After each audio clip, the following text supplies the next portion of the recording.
of all, I've met some of you. I'm sure I will meet others of you in the coming years. I have the challenge of filling what I recognize, and everyone has said, are very large feet, or shoes, as we move forward.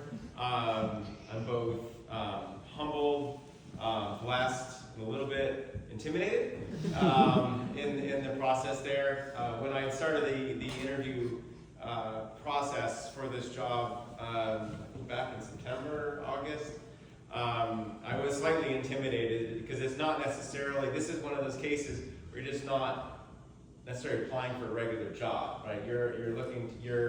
You are competing with others to take a role as someone who's probably not replaceable in the sense that many people in the corporate world might recognize. And so it's always intimidating. And even our first time meeting, I was very much like, all right, what's David going to think about me? Because he hadn't met me really until we kind of met before. And so, from my perspective, I'm both humbled and blessed to take on the torch.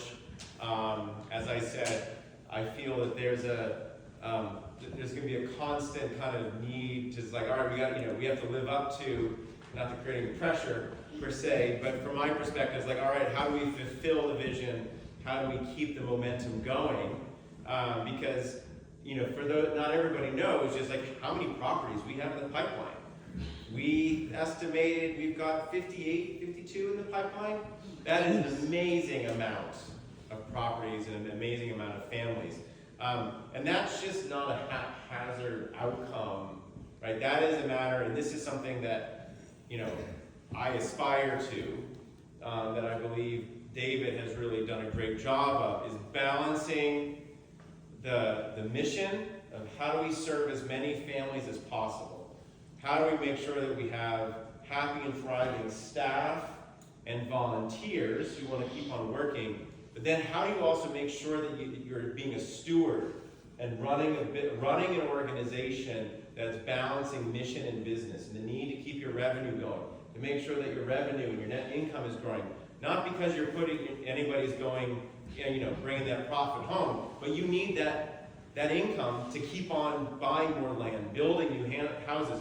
And through the last 6 weeks, so I don't have any fun stories or roasts for David, but I've been really impressed in how well he's managed all of those different pieces to really turn this into an organization that is able to punch above its weight as an affiliate, is known throughout the state as the most productive affiliate, right? Known within Chittenden County as one of the key, Chittenden, Franklin, and Moyle County, as like a key player in the affordable housing space. Some people would say no one can do affordable housing like Green Mountain Habitat can.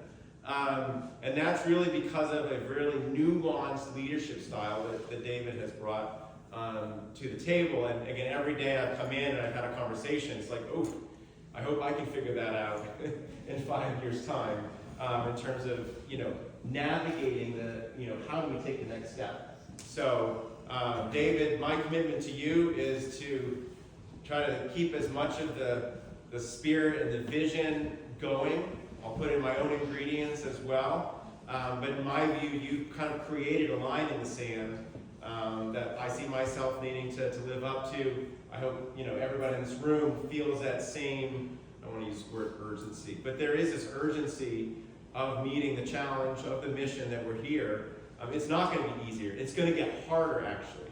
Our fundraising is going to get harder. The mission's going to, there's just a lot more dynamics that we're going to have to navigate that maybe David didn't have to navigate in the past.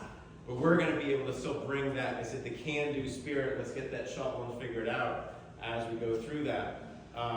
And so I just want to say I'm blessed. I feel blessed that I've had this opportunity to take over this role with David. And I will do my darndest to make sure that I live up to the expectations so that I can maybe have a retirement party in 25 years.